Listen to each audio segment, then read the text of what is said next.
ईश्वर का प्रेम, दया तथा अनुग्रह आप सबों को प्राप्त हो और ईश्वर का वचन आपके जीवन में परिवर्तन लाए। आज खजूर रविवार है।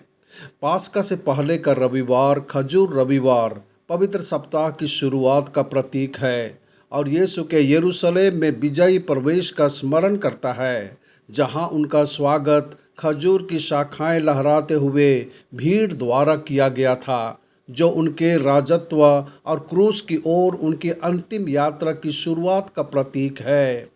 गधे पर सवार होकर यरूशलेम में यीशु का प्रवेश जकरिया नाव में की गई भविष्यवाणी को पूरा करता है, जिसमें मसीहा के शहर में विनम्र लेकिन विजयी प्रवेश की भविष्यवाणी की गई थी।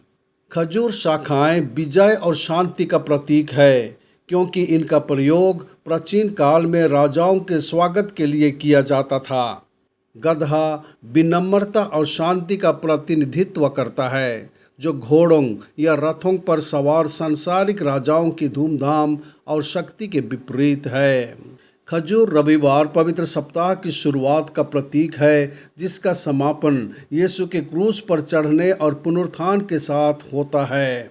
खजूर रविवार यीशु के जेरूशलेम में विजयी प्रवेश से लेकर क्रूस पर उनकी पीड़ा और मृत्यु तक की यात्रा का याद दिलाता है तथा विनम्रता, त्याग और पाप और मृत्यु पर अंतिम विजय के विषयों पर जोर देता है।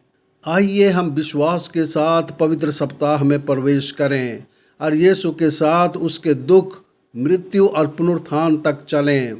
जैसे यीशु ने दुख उठाया और मर गया, वैसे ही वह हमारे कमजोरियों में हमें मजबूत करेगा और हमारे विश्वास को बढ़ाएगा।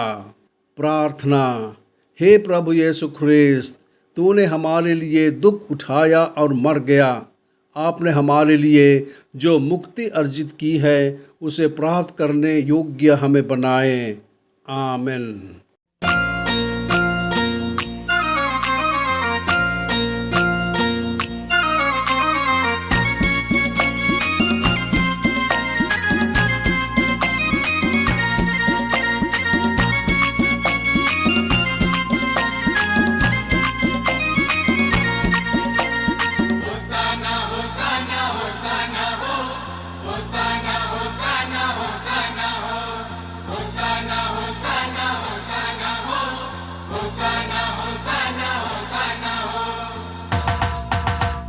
होसाना होसाना, प्रभु गाए तुम्हारी होसाना।